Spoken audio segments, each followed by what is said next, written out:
কোরআনে কারিমে যে সমস্ত নারীর উল্লেখ আছে আমরা একটু জানার চেষ্টা করি সংক্ষেপে। প্রথমেই সবার আগে যার নাম আসে মারিয়াম, যার আলোচনা কোরআনের পৃষ্ঠায় পৃষ্ঠায় পাড়ায় পাড়ায় সুরায় সুরায় রয়েছে, বিভিন্ন জায়গায় জায়গায় আল্লাহ তাআলা করেছেন। সেই মারিয়াম তিনি হলেন গোটা পৃথিবীর কিয়ামত পর্যন্ত আগত আমাদের সকল মা বোনদের জন্য সবচেয়ে উজ্জ্বল উদাহরণ, সবচেয়ে উজ্জ্বল দৃষ্টান্তগুলোর একটি। কোরআনে মারিয়ামের পাশাপাশি আমাদের মা, মুমিনদের মা উম্মুল মুমিনিন নবীপত্নী আয়েশা রাদিয়াল্লাহু তাআলা আনহা, তার সম্পর্কে সূরা নূরে কয়েকটি আয়াতে আল্লাহ রাব্বুল আলামিন আলোকপাত করেছেন। আমরা অনেকে জেনে থাকব আয়েশা রাদিয়াল্লাহু তাআলা আনহার চরিত্রে কালিমা লেপনের অপচেষ্টা এবং ঘৃণ্য কর্ম করেছিল মুনাফিকরা। আল্লাহ রাব্বুল আলামিন তার পুততা, পবিত্রতা, তার সতীত্ব এবং তার ব্যাপারে যে মিথ্যা অপবাদ দেওয়া হয়েছে সেই মিথ্যা অপবাদ এবং ষড়যন্ত্র সম্পর্কে কোরআনে কারিমে অনেকগুলো আয়াত নাজিল করেছেন।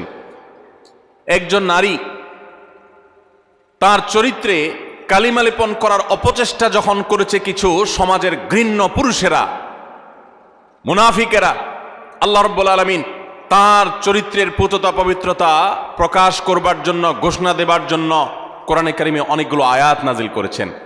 একজন নারী হিসেবে, একজন মুসলিম মেয়ে হিসেবে এই ঘটনা নিশ্চয়ই আমাদের জন্য আনন্দদায়ক, এই ঘটনা নিশ্চয়ই আমাদের জন্য প্রেরণাদায়ক। কোরআনে কারিমে আল্লাহ রাব্বুল আলামিন ইব্রাহিম আলাইহিস সালামের স্ত্রী হাজরা এবং সারা আলাইহিমা সালাতু ওয়াস সালাম তাদের সম্পর্কে আল্লাহ রাব্বুল আলামিন আলোকপাত করেছেন। নাম সরাসরি উল্লেখ করেননি, কিন্তু আলোকপাত হয়েছে।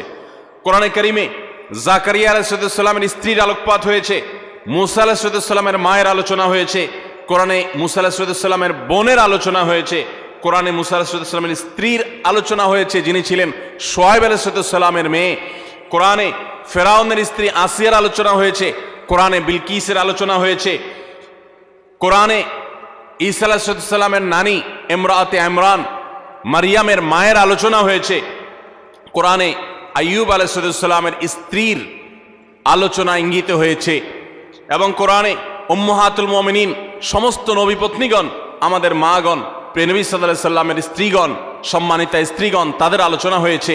এবং আল্লাহ রাব্বুল আলামিন ঘোষণা দিয়েছেন যে ওয়াজওয়াজুহু উম্মাহাতুকুম, নবী সাল্লাল্লাহু আলাইহি সাল্লামের পত্নীগণ, ঈমানদার তোমাদের মা, তাদের আলোচনা হয়েছে। কোরআনে খাদিজা রাদিয়াল্লাহু তাআলা আনহা সম্পর্কে আল্লাহ রাব্বুল আলামিন ইঙ্গিত করেছেন একাধিক আয়াতে।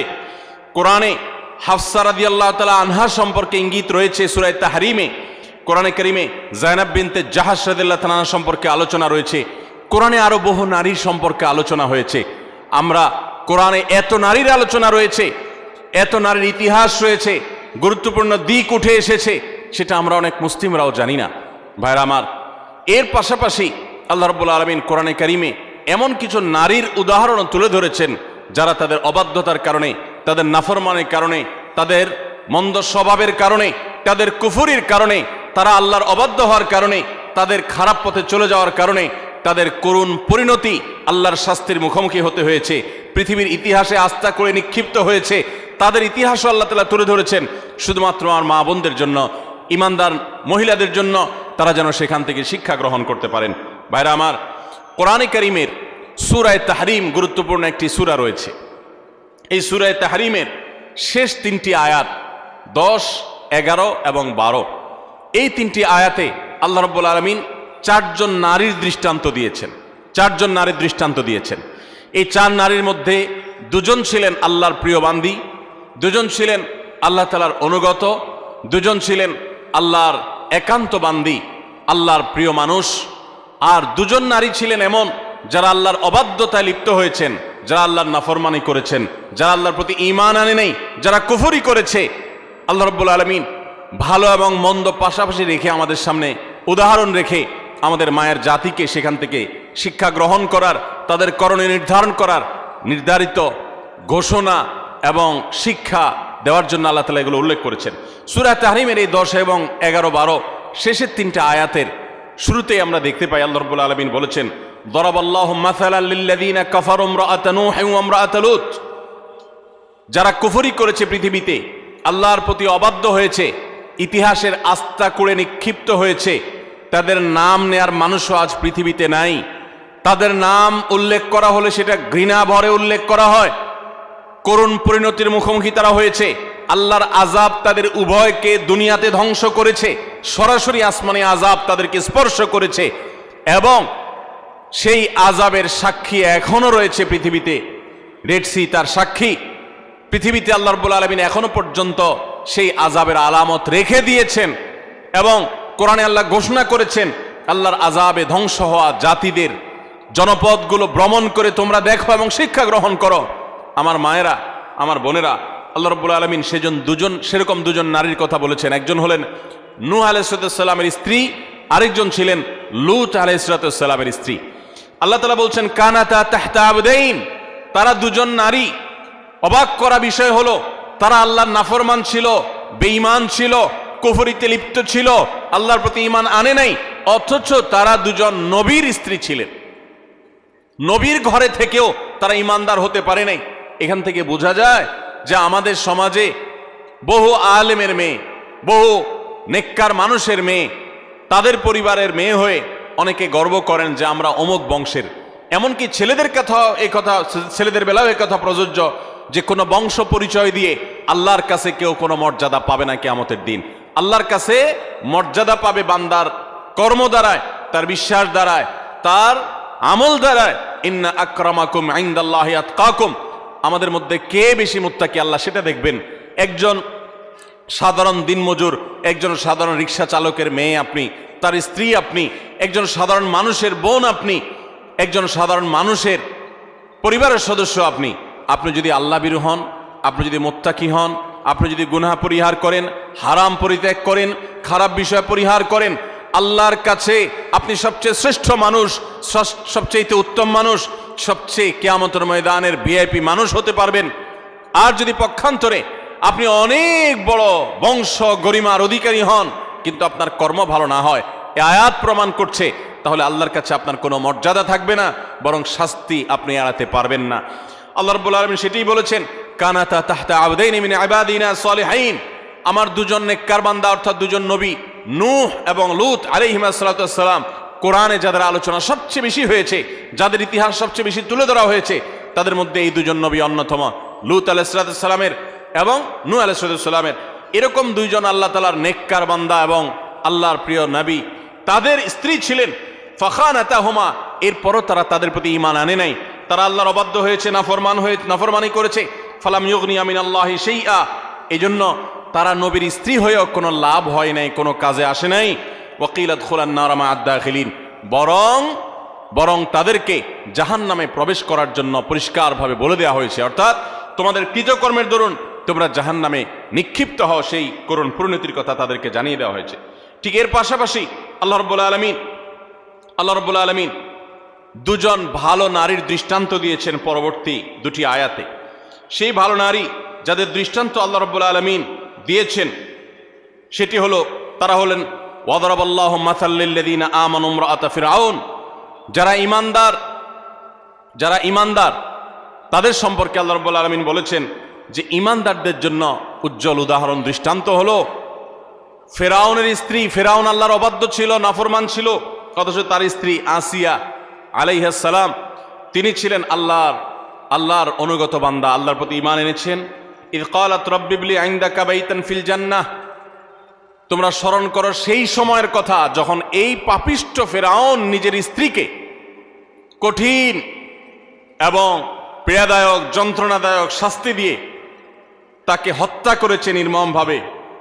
তিনি যখন শাহাদাতের সুধা পান করছিলেন তখন আল্লাহর কাছে দোয়া করেছেন রব্বি ইবনি লি ইনদাকা বাইতান ফিল জান্নাহ, আল্লাহ এই যে আমার প্রাণ বের হচ্ছে আযাবে তোমার প্রতি ঈমান আনার কারণে, তুমি এর বিনিময়ে আমার জন্য জান্নাতে গৃহ নির্মাণ করিও। ওয়ানাজ্জিনি মিন ফিরআউনা ওয়া আমালি, এবং ফেরাউনের যে কর্মকাণ্ড এগুলো থেকে আমাকে মুক্তি দাও। ওয়ানাজ্জিনি মিনাল কওমিজ জালিমিন, আর এই জালেম সম্প্রদায় থেকে আমাকে নাজাত দাও আল্লাহ। একজন হলেন ফেরাউনের স্ত্রী আসিয়া, তিনি আল্লাহর অনুগত বান্দি ছিলেন। আরেকজনের কথা আল্লাহ বলছেন ওমারিয়াম বিনতে ইমরান, আরেকজন নারীর দৃষ্টান্ত তোমাদের সামনে দিচ্ছি, নেককার নারীর দৃষ্টান্ত। তিনি হলেন ইমরানের স্ত্রী, ইমরানের মেয়ে মারিয়াম ঈসা আলাইহিস সালামের মা, আল্লাতী আহসানাত ফারজাহা, যিনি তার চরিত্রকে হেফাজত করেছেন, তার চরিত্রে কোনো কালিমা লাগতে দেননি, কোনো গুনাহে লিপ্ত হননি, কোনো হারামে জড়াননি। তিনি পরিপূর্ণ পুত পবিত্রা একজন নারী ছিলেন, সচ্চরিত্রবান একজন মানুষ ছিলেন। ফানাফাখনা ফীহি মির রূহিনা, তো আল্লাহ তাআলার রূহ, আল্লাহর বিশেষ অর্ডার তার কাছে এসেছে, যার ফলশ্রুতিতে ঈসা আলাইহিস সালামের মতো সন্তান বাবা ছাড়া সরাসরি আল্লাহর নির্দেশে অলৌকিকভাবে তিনি জন্ম দিয়েছেন। ওয়াসাদ্দাকাত বিকালিমাতি রাব্বিহা ওয়া কুতুবিহি ওয়া কানাত মিনাল কানিতিন, এবং তিনি আল্লাহ তাআলার অনুগত বান্দী ছিলেন।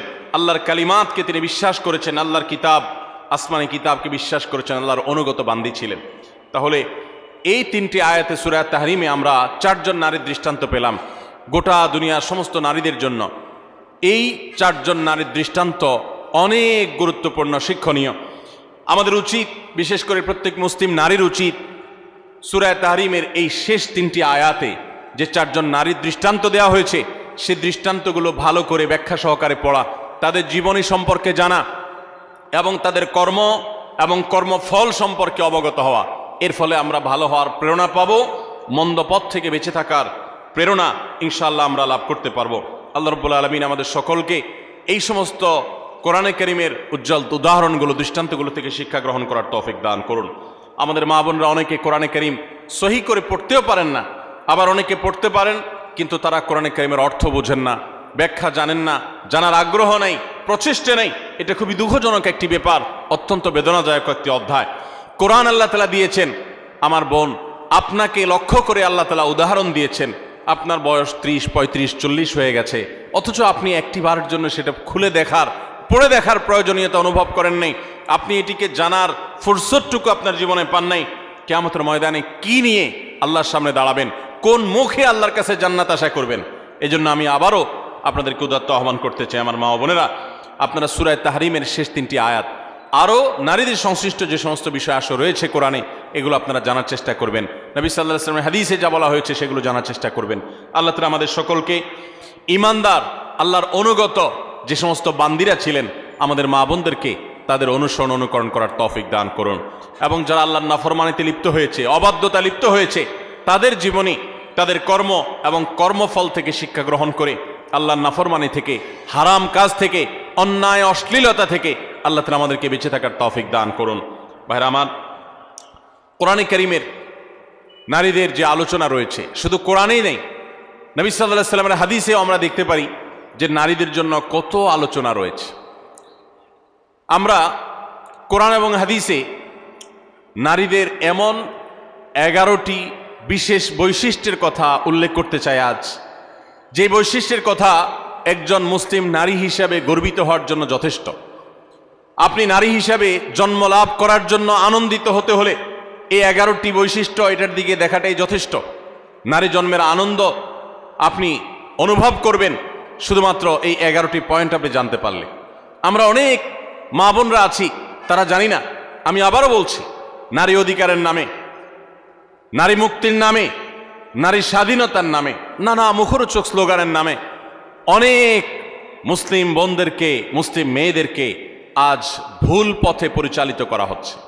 যারা পরিচালিত করছে তাদের সে সমস্ত কথায় পা দিয়ে যারা ইতোমধ্যে আল্লাহর অবাধ্যতায় লিপ্ত হয়েছেন, নাফরমানিতে লিপ্ত হয়েছেন, গুনাহের জগতে পা দিয়েছেন, তারা একটা পর্যায়ে তাদের জীবন ধ্বংস হয়ে যাওয়া, তাদের জীবনে হারিয়ে যাওয়া সম্পদ সম্পর্কে তাদের অনুভূতি, উপলব্ধি জাগ্রত হয়েছে এবং তারা ফিরে এসেছেন।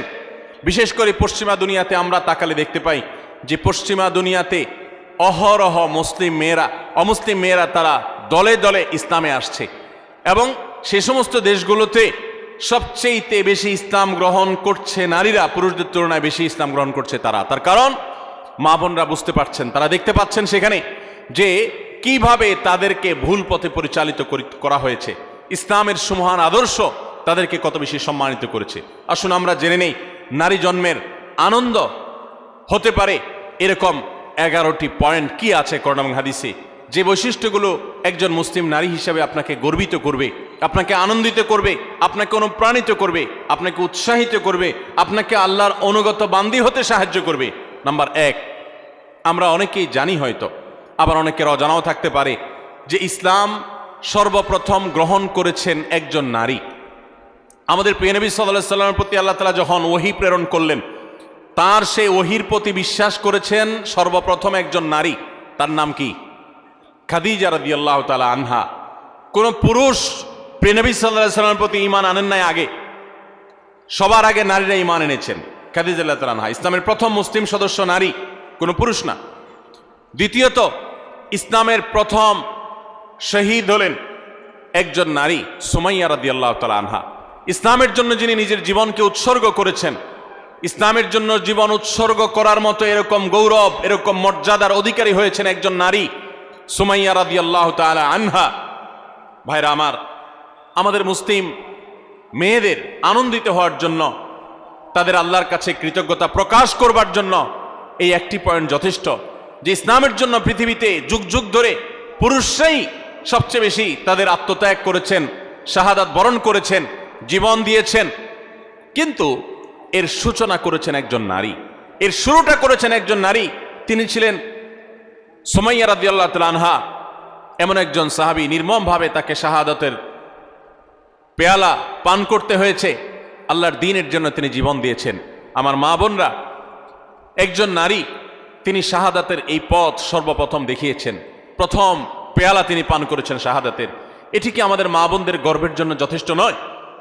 তৃতীয়ত, প্রিয়নবী সাল্লাল্লাহু আলাইহি সাল্লাম তার জীবনের একেবারে শেষের দিকে এসে অত্যন্ত হৃদয়গ্রাহী যে ওয়াসিয়ত ছিল, তার উপদেশ ছিল, সেই উপদেশের মধ্যে একটি ছিল ফাস্তাউসু বিন-নিসাই খায়রা।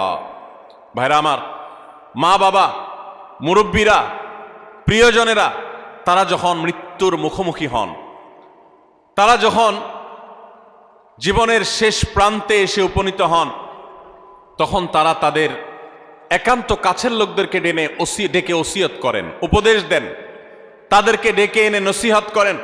জীবনের শেষ মুহূর্তে যাওয়ার সময় ছেলে মেয়েদের দিকে তাকিয়ে তাদের মাথায় হাত বুলিয়ে অত্যন্ত স্নেহ, পরম মমতার সাথে যে উপদেশ দেওয়া হয়, সেটার গুরুত্ব অপরিসীম। প্রিয়নবী সাল্লাল্লাহু আলাইহি ওয়াসাল্লামও ঠিক তার জীবনের একেবারে শেষে এসে তিনি কিন্তু ঐতিহাসিক ভাষণে তিনি মেয়েদের প্রতি সদ্ব্যবহার করার জন্য, তাদের ব্যাপারে নবী সাল্লাল্লাহু আলাইহি ওয়াসাল্লাম থেকে কল্যাণের উপদেশ গ্রহণ করবার জন্য তিনি নির্দেশ দিয়ে গেছেন, ফাস্তাউসু বিন-নিসাই খায়রা। হে দুনিয়ার মানুষ, তোমরা মেয়েদের ব্যাপারে কল্যাণের আচরণ, ভালো আচরণ করার ব্যাপারে আমার কাছ থেকে উপদেশ গ্রহণ করো, আমি তোমাদের ওসিয়ত করে গেলাম। প্রিয়নবী সাল্লাল্লাহু আলাইহি ওয়াসাল্লাম এরকম হৃদয়গ্রাহী ভাষায় মা বোনদের ব্যাপারে সাবধান সতর্ক করে গেছেন। তার জীবনের শেষ সতর্ক বাণীগুলোর মধ্যে থেকে একটি, যে নারীদের ব্যাপারে তোমরা আমার কাছ থেকে উপদেশ গ্রহণ করো, কল্যাণ, তাদের সাথে তোমরা কল্যাণের আচরণ করবে, তাদের কল্যাণকামী হবে, সুন্দর আচরণ করবে, তাদের কোনো কষ্ট দিবে না। অর্থাৎ এই মর্মে আমি তোমাদেরকে ওসিয়ত করে যাচ্ছি, আমার এই ওসিয়তকে তোমরা মেনে চলবে। মায়েদের আনন্দের একটা বিষয় এটি, তাদের গর্ব করার মতো একটি বিষয় এটি, যে প্রিয় নবী সাল্লাল্লাহু আলাইহি ওয়াসাল্লাম জীবনের শেষ ওসিয়তগুলোর মধ্যে থেকে একটি ছিল আমাদের ব্যাপারে যেন সবাই সজাগ থাকে, সুন্দর দৃষ্টি রাখে। নাম্বার 4, আমরা জানি যে কোরআনে কারিমে আল্লাহ রাব্বুল আলামিন নারীদের সূরা নামে সূরা রেখেছেন, পুরুষদের সূরা এরকম নামে, অর্থাৎ পুরুষদের সংশ্লিষ্ট সূরা বলতে আলাদা কোনো সূরা রাখেন নাই। শুধু তাই নয়, কোরআনে কারিমের সবচেয়ে বড় দীর্ঘ আয়াতনের গুরুত্বপূর্ণ সূরা হলো সূরাতুন নিসা। এই সূরাতুন নিসা আল্লাহ তাআলা নারীদের নামে নামকরণ করেছেন। সেখানে নারীদের সমস্ত অধিকারগুলো, তাদের বিধিবিধানগুলো, তাদের মর্যাদা, তাদের করণীয়, তাদের জন্য মোটিভেশন আল্লাহ তাআলা সেখানে রেখেছেন। শুধু সূরা নিসাই নয়, কোরআনে কারিমে আল্লাহ রাব্বুল আলামিন সূরা নিসার পাশে সূরা তাহরিম, সূরা তালাক, সূরা মুজাদালা, অনেকগুলো সূরা নারীদের জন্য, নারীদের বিধিবিধান সংশ্লিষ্ট বিষয়গুলোর জন্য তাআলা নাজিল করেছেন। এগুলো এক একটা 2 পৃষ্ঠা 4 পৃষ্ঠার সূরা, আর সূরা নিসা তো বহু পৃষ্ঠা সম্বলিত সূরা। কোরআনে কারিমে 25 জন নবী রাসূলের আলোচনা যেরকম রয়েছে, ঠিক একইভাবে 20-25 জন মহিয়সী নারীর আলোচনা কোরআনে রয়েছে। কোরআনে আল্লাহ রাব্বুল আলামিন এতগুলো নারীর আলোচনা, বিভিন্ন প্রসঙ্গে যে ইঙ্গিত করেছেন, আলোচনা করেছেন, এখান থেকে মাতৃজাতির প্রতি যে মর্যাদা রয়েছে সেটি ইসলামে যে মর্যাদা রয়েছে সেটি প্রকাশিত হয়। এই নারী হিসাবে আনন্দিত হওয়ার জন্য এই পয়েন্টটা কি যথেষ্ট নয়, যে কোরআন তাদেরকে এত গুরুত্ব দিয়েছে, এত মর্যাদা দিয়েছে? সম্মানিত উপস্থিতি, 5 নম্বর, নবী সাল্লাল্লাহু আলাইহি সাল্লামের ঐতিহাসিক বক্তব্য, ঐতিহাসিক হাদিস রয়েছে, আপনারা অনেকে জানেন। তিনি বলেছেন, খায়রুকুম লি আহলি ওয়া আনা খায়রুকুম লি আহলি। পুরুষদের জন্য তিনি নারীদের নারীদের কাছ থেকে ভালো হওয়ার সার্টিফিকেট নেওয়াকে ভালো হওয়ার পূর্ব শর্ত হিসেবে উল্লেখ করেছেন। এটা নারী জাতির জন্য আনন্দের বিষয় যে পৃথিবীর কোনো পুরুষ তিনি আল্লাহর খাতায় ভালো এটা তার নাম লেখাতে হলে, আল্লাহর কাছে ভালো প্রমাণ হতে হলে তার স্ত্রীর কাছে তিনি ভালো এই সার্টিফিকেট নিতে হবে। সার্টিফিকেট নেওয়া বলতে কাগজে সার্টিফিকেট না। যে ব্যক্তি তার আচার আচরণ দ্বারায়, তার কর্মকাণ্ড দ্বারায়, তার উত্তম ব্যবহার দ্বারায়, তার সুন্দর আখলাক দ্বারায় তার স্ত্রীকে এতটা সন্তুষ্ট করতে পেরেছে যে স্ত্রী মন থেকে তার স্বামীকে ভালো মানুষ হিসেবে জানে, এই সার্টিফিকেট, এই সাক্ষ্য স্ত্রীর কাছ থেকে এই মূল্যায়ন পাওয়ার আগ পর্যন্ত মানুষ আল্লাহর কাছে শ্রেষ্ঠ হয় না। নবী সাল্লাল্লাহু আলাইহি সাল্লাম এই ঐতিহাসিক বাণীর মাধ্যমে নারী জাতিকে কোন মর্যাদা আসীন করেছে চিন্তা করুন। আমাদের দেশে চারিত্রিক সনদপত্র বিভিন্ন জনপ্রতিনিধিগণ ইস্যু করে থাকেন, মেম্বার, চেয়ারম্যান, কমিশনাররা দিয়ে থাকেন। এর ফলে তাদের একটা মর্যাদা বোঝা যায় যে তারা সাধারণ নাগরিকের, সাধারণ মানুষের, সর্বস্তরের মানুষের চারিত্রিক সনদপত্র ইস্যু করে থাকেন। ইসলাম সমস্ত পুরুষদের চারিত্রিক সনদপত্র ইস্যু করার অধিকার নারীদের হাতে দিয়েছেন, স্ত্রীদের হাতে দিয়েছেন। স্ত্রী যদি বলে যে আমার স্বামী, তার আচার আচরণ, ব্যবহার, তার কর্মকাণ্ড সব কিছু মিলিয়ে তিনি একজন ভালো মানুষ, এটি আমি বলতে পারি, এটা যদি মন থেকে কোনো নারী তার স্বামী সম্পর্কে সাক্ষ্য দেন, তাহলে আল্লাহর কাছে তিনি অত্যন্ত মর্যাদাবান মানুষ হিসেবে প্রমাণিত হন। সময়ত উপস্থিতি, এখান থেকে মায়ের জাতি, নারী জাতির প্রতি ইসলাম যে মর্যাদা দিয়েছে সেটা দিনের আলোর মতো পরিষ্কার হয়ে যায়। নবী করিম সাল্লাল্লাহু আলাইহি সাল্লাম আরো বলেছেন, ওয়া আনা খায়রুকুম লি আহলি, তোমরা প্রত্যেকটা পুরুষ তোমাদের স্ত্রীদের কাছে ভালো আচরণ করে যতটা ভালো হতে পেরেছ। নবী সাল্লাল্লাহু আলাইহি সাল্লাম তার নিজের কথা বলেছেন, 9 জন স্ত্রী থাকার পরেও তিনি তাদের সম্পর্কে তার নিজের বক্তব্য হলো যে আমি আমার সমস্ত স্ত্রীদের কাছে, তোমরা যতটা ভালো হতে পেরেছো স্ত্রীদের কাছে, আমি হলাম তোমাদের চাইতেও আমার স্ত্রীদের কাছে বেশি ভালো। অর্থাৎ আমার স্ত্রীরা আমাকে ভালো বনে এত বেশি জানে, যেটা তোমাদেরকে তোমাদের স্ত্রীরা জানা। কত বেশি উত্তম আচরণ করলে নবী সাল্লাল্লাহু আলাইহি সাল্লাম এই আসনে আসীন হতে পেরেছেন। ভাইরা আমার, কতটা আস্থা থাকলে এভাবে বলা যায়। তো এখান থেকে নারী জাতির মর্যাদা পরিষ্কারভাবে বোঝা যায় যে পুরুষদের শ্রেষ্ঠত্ব এবং তাদের মর্যাদা, তাদের মূল্যায়ন, এটা আল্লাহ তাআলা নারীদের উপরে ন্যস্ত করেছেন। নাম্বার 6, আমাদের প্রিয় নবী সাল্লাল্লাহু আলাইহি সাল্লাম নারীদেরকে অনেক বেশি পছন্দ করতেন, ভালোবাসতেন, শ্রদ্ধা করতেন। এর মানে হলো, আপনারা জানেন, মা এবং বাবা উভয়ের মর্যাদা বর্ণনা করতে গিয়ে নবী সাল্লাল্লাহু আলাইহি সাল্লাম কার মর্যাদা বেশি বর্ণনা করেছেন, বাবার না মায়ের? মায়ের। তাহলে এখানে নারীকে নবী সাল্লাল্লাহু আলাইহি সাল্লাম অগ্রাধিকার দিয়েছেন। এবং নবী সাল্লাল্লাহু আলাইহি সাল্লামের কাছে যখন সাহাবী জিজ্ঞাসা করেছেন, ইয়া রাসূলুল্লাহ আবাররু মান, আমি কার সাথে বেশি সদাচরণ করব? নবী সাল্লাল্লাহু আলাইহি সাল্লাম বলেছেন, উম্মাক, তোমার মায়ের সাথে। এরপরে আবার সাহাবী জিজ্ঞাসা করলেন, এরপর? তিনি বলেছেন, এরপরও তোমার মায়ের সাথে। এরপর জিজ্ঞাসা করলেন আবারও সাহাবী, বুঝলাম, এরপর কার সাথে করব? নবী সাল্লাল্লাহু আলাইহি সাল্লাম বলেন, এবারও বলেন তোমার মায়ের সাথে। তারপর যখন সাহাবী জিজ্ঞাসা করলেন চতুর্থবার, তখন বললেন তোমার বাবার সাথে। তার মানে 3টা পুরস্কার যদি থাকে, gold medal, bronze medal, silver medal, এই সব মেডেল পুরস্কারগুলো একেবারে প্রথম, দ্বিতীয়, তৃতীয় সব পুরস্কারগুলো নবী সাল্লাল্লাহু আলাইহি সাল্লাম দিয়েছেন মাকে। আর 4 নম্বর সান্ত্বনা পুরস্কার দিয়েছেন বাবাকে। তাহলে এখানে মায়ের মর্যাদা বেশি দেওয়া হয়েছে না বাবার মর্যাদা বেশি দেওয়া হয়েছে? দিনের আলোর মতো পরিষ্কার। একজন মুসলিম নারীর জন্য কি এটা আনন্দের বিষয় নয়? প্রিয় নবী সাল্লাল্লাহু আলাইহি সাল্লাম মেয়েদেরকে কতটা অগ্রাধিকার দিতেন দেখেন। তিনি বলেছেন, আমি মেয়েদেরকে বেশি ভালোবাসি। এর মানে মা এবং বাবার মধ্যে যখন কম্পেয়ার করা হয়, তুলনা করা হয়, তখন মাকে তিনি বেশি পছন্দ করতেন বাবার তুলনায়। এবং ভাই এবং বোনের মধ্যে যখন কম্পেয়ার করা হয়, তখন বোনের প্রতি বেশি। এবং ছেলে এবং মেয়ের মধ্যে যখন কম্পেয়ার করা হয়, তখন নবী আলাইহিস সালাম মেয়েদের প্রতি টান, মেয়ের প্রতি টান বেশি ছিল। এই ছিল নবী সাল্লাল্লাহু আলাইহি সাল্লামের মেয়ে জাতির প্রতি, নারী জাতির প্রতি, মাতৃজাতির প্রতি তার মহানুভবতা, তার ভালোবাসা, তার আন্তরিকতা, তার স্নেহ মমতা। তাদেরকে এতটা শ্রদ্ধা তিনি করতেন, এতটা সম্মান তিনি করতেন। আমরা অনেক পুরুষ আছি, আমাদের মা বোনদেরকে তুচ্ছতাচ্ছিল্য করে কথা বলি, তাদেরকে অপমান করে কথা বলি। আমাদের আল্লাহকে ভয় করা উচিত। তারা ভুল করলে সেটা উত্তম উপায়ে সংশোধন করা উচিত, ব্যবহার খারাপ করা উচিত নয়। যাই হোক, তাহলে 6 নম্বরে আমরা জানলাম যে মাতৃজাতির আনন্দের বিষয় হলো, নারী জাতির আনন্দের বিষয় হলো, মুসলিম নারীর আনন্দের বিষয় হলো, তার মর্যাদার বিষয় হলো যে নবী সাল্লাল্লাহু আলাইহি সাল্লাম তাদেরকে ভালোবাসতেন। পুরুষদের তুলনায় সবসময় নারীদেরকে তিনি অগ্রাধিকার দিতেন, বেশি পছন্দ করতেন, ভালোবাসতেন। নাম্বার 7, জান্নাত নারীদের জন্য আল্লাহ তাআলা সবচেয়ে সহজ করেছেন। পুরুষদের তুলনায় নারীদের জন্য জান্নাত অনেক সহজ করা হয়েছে। একজন পুরুষ তাকে জান্নাতে যেতে হলে তাকে হালাল উপার্জন করতে হয়। আর ইসলাম উপার্জনের কোনো দায় দায়িত্ব মেয়েদের উপরে চাপান নাই। যতদিন বিয়ে না হবে তিনি বাবার দায়িত্বে থাকবেন। যখন বিয়ে হয়ে যাবে স্বামীর দায়িত্বে চলে যাবেন। স্বামী মারা যাবে ছেলেদের দায়িত্বে চলে যাবেন, ভাইদের দায়িত্বে চলে যাবেন। কিন্তু নারী, তাকে তার নিজের ভরণ পোষণের জন্য ইসলাম বলে নাই স্ট্রাগল করতে, বরং তার জন্য পুরুষরা স্ট্রাগল করতে বাধ্য। আর পুরুষরা যখন স্ট্রাগল করতে যায়, উপার্জন করতে যায়, কামাই রোজগার করতে যায়, তখন তার হালাল হারাম বাজ বিচার করতে হয়। কাজটা কিন্তু সহজ না। হারাম থেকে বেঁচে থেকে আবার পয়সা করে কামাই করে এনে পরিবারের ভরণ পোষণের ব্যবস্থা করা, এটা খুব সহজ কাজ না। এই জন্য পুরুষকে জান্নাতে যেতে হলে শুধু 5 ওয়াক্ত নামাজ পড়লে, রমজান রোজা রাখলে এবং মৌলিক কিছু কাজ করলেই যথেষ্ট হয় না, তাকে হালাল উপার্জন করতে হয়, হারাম থেকে বাঁচতে হয়। নারীর জন্য এই সমস্ত হ্যাসেল নাই, তাদের জন্য অনেক সহজ।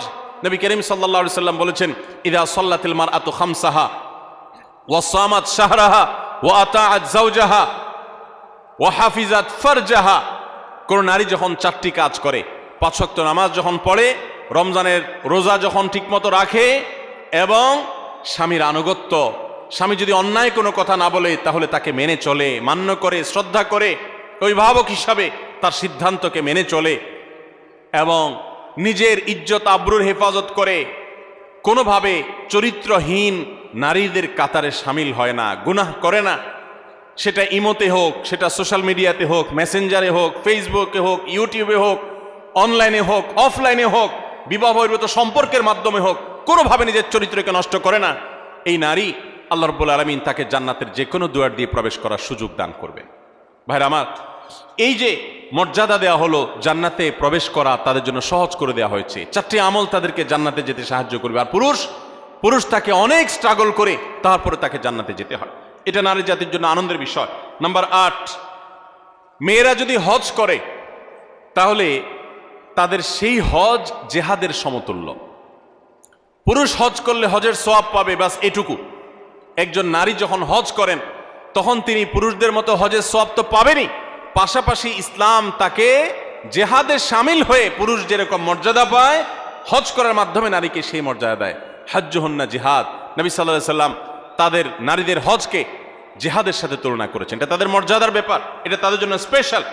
ঠিক একইভাবে নম্বর 9, নারীরা যদি কোনো সন্তানদেরকে সুন্দরভাবে জন্মদানের পর লালন পালন করে, বিশেষ করে জন্মদান করতে গিয়ে যদি কোনো নারী মৃত্যুবরণ করেন তাহলে তাকে শাহাদাতের মর্যাদা দেওয়ার কথা বলা হয়েছে। এবং তারা যদি নিজেদের সন্তানকে সুন্দরভাবে লালন পালন করেন তার জন্য জান্নাতের গ্যারান্টির কথা বলা হয়েছে। সন্তান লালন পালন করা আলাদা ইবাদত, আলাদা মর্যাদার বিষয়। সন্তান জন্ম দেওয়া আলাদা ইবাদতের বিষয় তাদের জন্য। নাম্বার 10, যদি দুনিয়ার কোনো মানুষ, কোনো পুরুষ যদি কোনো নারী জন্ম দেয় এবং কোনো মেয়ে জন্ম দেওয়ার পর সে মেয়েকে যদি উত্তমভাবে লালন পালন করে, তাকে সুপাত্রস্থ করে, তার ভরণ পোষণ ব্যবস্থা করে, তার প্রতি সদাচরণ করে, মেয়ে হিসাবে তাকে তুচ্ছতাচ্ছিল্য না করে, ছোট না করে, তার হক নষ্ট না করে, এরকম যদি নারীদের সাথে সুন্দর আচরণ করে, তো আল্লাহ রাব্বুল আলামিন ওই পুরুষদের জন্য জান্নাতের গ্যারান্টি দিয়েছেন। জান্নাতের গ্যারান্টি দিয়েছেন, নিরাপত্তা নিয়েছেন, তিনি নিরাপত্তা দিয়েছেন, জান্নাতের ওয়াদা করেছেন। নবী সাল্লাল্লাহু আলাইহি সাল্লাম কথা দিয়েছেন যে পুরুষরা 2টি মেয়ে সন্তান জন্ম দিবে এবং তাদের সাথে উত্তম আচরণ করবে, ব্যবহার করবে, তাদের হক আদায় করবে। নবী করিম সাল্লাল্লাহু আলাইহি সাল্লাম তাদের জান্নাতের জিম্মাদারি নিয়েছেন, জান্নাতের দায়িত্ব নিয়েছেন। এবং অন্য আরেকটি হাদিসে আছে নবী সাল্লাল্লাহু আলাইহি সাল্লাম জান্নাতে তার সাথে থাকার সৌভাগ্য হবে বলেছেন যদি কেউ তার 2টি বোন অথবা 2টি মেয়েকে সুন্দরভাবে, উত্তমভাবে তাদের সাথে আচার আচরণ করে, ব্যবহার করে, তাদের হক আদায় করে, কোনো ক্ষেত্রে ত্রুটি না করে, যত্ন করে, তাহলে সে ব্যক্তি শুধু জান্নাতে যাবে তা নয়, নবী সাল্লাল্লাহু আলাইহি সাল্লামের সাথে জান্নাতে থাকতে পারে। ভাইরা আমার, কোরআন এবং হাদিসের কোথাও আমি আজও পর্যন্ত পাই নাই 1 ডজন ছেলে জন্ম দিলে, 1 ডজন ছেলে জন্ম দিলে, 10টা 12টা ছেলে জন্ম দিলে, তাদের সাথে সুন্দর আচরণ করলে, কোরআন হাদিসে কোথাও তার জন্য ফজিলত মর্যাদা হিসাবে স্পেশাল ভাবে জান্নাতে যাওয়ার ঘোষণা, নবী সাল্লাল্লাহু আলাইহি ওয়াসাল্লামের সাথে জান্নাতে থাকার সৌভাগ্যের কথা কোথাও ঘোষণা করা হয়েছে এমন কোন হাদিসের কথা আমি জানি না, এমন কোন আয়াত কোরআনে নাই। কিন্তু 2জন মেয়েকে, 2জন বা 2জনের অধিক মেয়েকে যদি কোনো বাবা মা লালন পালন করেন, সুন্দরভাবে তাদের সাথে সদাচরণ করেন, দুর্ব্যবহার না করেন, তাদেরকে কোণঠাসা করে না রাখেন, মেয়ে হিসাবে তাদের প্রতি জুলুম না করেন, তাহলে ওই ব্যক্তিদের জন্য জান্নাতের গ্যারান্টির কথা বলেছেন। তাহলে নারী হিসাবে জন্ম লাভ করা এটা আনন্দের বিষয় মুসলমান মেয়েদের জন্য। ইসলাম তাদেরকে এত মর্যাদা দিয়েছে।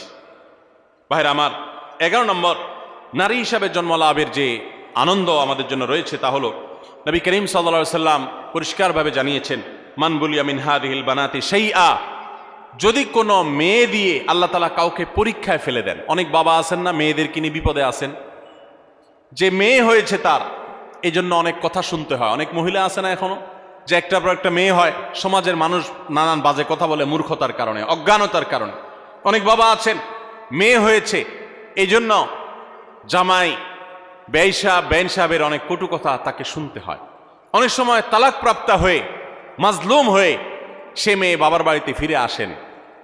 তো কোনো মানুষ, সে বাবা হোক, সে স্বামী হোক, সে ভাই হোক, কোনো মানুষ যদি কোনো মেয়েকে নিয়ে বিপদে পড়ে বা তার কারণে তার মুখটা একটু ছোট হয় বা পরীক্ষায় পড়ে কোনোভাবে, এবং সে যদি এরপরে ওই মেয়ের প্রতি অসদাচরণ না করে, ফাহসানা ইলাইহিন্না, বরং ওই মেয়ের সাথে ভালো আচরণ করে। বাবা, মেয়ে তালাক প্রাপ্ত হয়ে আসছে, কটু কথা বলে না, ভাইরা খোঁচা দিয়ে কথা বলে না যে স্বামী সংসার করতে পারস নাই, এসে উঠছিস আমাদের ঘরে, বরং তারা তার প্রতি সদাচরণ করে, আল্লাহর ফয়সালা মেনে নিয়ে তারা সুন্দর আখলাক দেখায়। এরকম যদি কেউ করে তো ওই পুরুষদের জন্য, ওই মানুষদের জন্য নবী সাল্লাল্লাহু আলাইহি সাল্লাম বলেছেন, কুন্না লাহু সিতরাম মিনান নার, এই নারী যার কারণে তারা একটু কষ্টের মধ্যে পড়েছে, একটু পরীক্ষার মধ্যে পড়েছে, একটু সমাজে তারা হেয় হয়েছে, জুলুমের শিকার হয়েছে, তো বোনের কারণে, মেয়ের কারণে যে বাবা, যে ভাই এতটুকু কোণঠাসা পরিস্থিতিতে পড়েছেন, এরকম জটিলতার মধ্যে পড়েছেন, তারা যদি সবর করেন এবং তারা যদি মেয়ের সাথে এর কারণে খারাপ আচরণ না করেন, ভালো আচরণ করেন, তো নবী সাল্লাল্লাহু আলাইহি সাল্লাম বলেছেন এই মেয়ে কিয়ামতের ময়দানে তাদের জাহান্নাম থেকে বাঁচার ডাল হবে, জাহান্নাম থেকে বাঁচার কারণ হবে। এর কারণে, এর প্রতি সদাচরণ করার কারণে আল্লাহ তাআলা তাদের কৃতকর্মের কারণে জাহান্নামে যাওয়ার মতো হলেও আল্লাহ তাআলা তাদেরকে হেফাজত করবে। অতএব আমাদের সমাজে যারা এখনো মা বোনদের প্রতি এই ধরনের আচরণ করেন তাদের সাবধান হওয়া উচিত, সতর্ক হওয়া উচিত। আল্লাহ তাআলা আমাদেরকে সেই তৌফিক দান করুন। তাহলে আমরা 11টি পয়েন্টের কথা জানলাম। এই পয়েন্টগুলো থেকে আমরা স্পষ্ট বুঝতে পারলাম যে ইসলাম একজন নারীকে কোন মর্যাদায় আসীন করেছে। ভাইরা আমার, ইসলাম যখন নারীকে এতগুলো মর্যাদা দিয়েছে, ওই সময় নারীর অবস্থা কি ছিল জানেন? আজকে পৃথিবীতে নারীকে নিয়ে অনেক মুখরোচক কথা বলার মানুষ আছে। এই মানুষগুলোর যখন জন্ম পৃথিবীতে হয় নাই, ইসলাম তখন নারীকে আকাশে তুলেছে। মেয়ে সন্তান হলে কোরআনে সেই ইতিহাস আল্লাহ তাআলা উল্লেখ করেছেন, ওয়াইদাল মাউউদাতু সুইলাত বিআইয়ি যামবিন কুতিলাত। কোন বাবার সন্তান হিসাবে যখন মেয়ে হতো তখন সে জীবন্ত সে মেয়েকে মাটির নিচে পুঁতে ফেলত। এরকম নিকৃষ্ট আচরণ করা হতো মেয়েদের সাথে। এবং আল্লাহ তাআলা আরো বলেছেন, ওয়াইদা বুশিরা আহাদুহুম বিল উনসা যাল্লা ওয়াজহুহু মুসওয়াদ্দান ওয়া হুয়া কাযীম। জাহিলি যুগে, ইসলাম আসার আগে পৃথিবীতে আরবে যখন কাউকে তার কন্যা সন্তান হয়েছে সংবাদ দেয়া হতো, কারো সন্তান হয়েছে যদি বলা হতো মেয়ে হয়েছে, তখন তার মুখটা কালো হয়ে যেত। ইয়াতাওয়ারা মিনাল কওম মিন সুই মা বুশিরা বিহি, তখন সে মুখ লুকাতো, মানুষের সামনে যেত না, লজ্জা বোধ করত যে তার মেয়ে হয়েছে। দেখুন, সেই রকম একটি বর্বর সমাজের মধ্যে যখন নারী হিসাবে জন্মগ্রহণ করাটাকে অপরাধ মনে করা হতো, স্ত্রীর সাথে যখন পশু পাখির মতো, প্রাণীর মতো, চতুষ্পদ জন্তুর মতো আচরণ করা হতো, মাসিক হলে একটা ঘরে বন্দি করে রাখা হতো, ওখানে পুরুষ যেত না, গবাদি পশুর মতো আচরণ করা হতো। এই রকম সমাজে ইসলাম নারীকে এমন মর্যাদা দিয়েছে যে সেই মর্যাদায় পৃথিবীর ইতিহাসে কখনো নারীকে কেউ তুলতে পারে নাই। কিয়ামত পর্যন্ত যতই নারী মুক্তির স্লোগান দেওয়া হোক, যতই ক্যাম্পেইন করা হোক, ইসলাম যে জায়গায় নারীকে নিয়ে বসিয়েছে ওই জায়গায় কখনো বসাতে কেউ পারবে না। এতগুলো মর্যাদার কথা ইসলাম নারীদের জন্য দিয়েছে। আমাদের অনেক মা বোন, এমনকি অনেক পুরুষরা, আমরা অনেক মুখরোচক স্লোগান শুনে প্রতারিত হয়ে যাই, আমরা ধোকায় পড়ে যাই, আমরা এই সমস্ত প্রতারণার ফাঁদে পড়ে আমাদের ঈমান আমল নষ্ট করি, কোরআন হাদিসের প্রতি আমাদের আস্থা নষ্ট হয়ে যায় অনেকের। দেখুন, ইসলাম একজন নারীকে যে মর্যাদাগুলো দিয়েছে, এই 11টি মর্যাদার কথা আমরা আবারও এক নজরে বলে দিচ্ছি। নাম্বার 1, প্রথম ইসলাম গ্রহণ করার গৌরব আল্লাহ তাআলা একজন নারীকে দিয়েছেন, কোন পুরুষকে দেন নাই। তিনি ছিলেন খাদিজা রাদিয়াল্লাহু তাআলা আনহা, ইসলামের প্রথম সদস্য একজন নারী।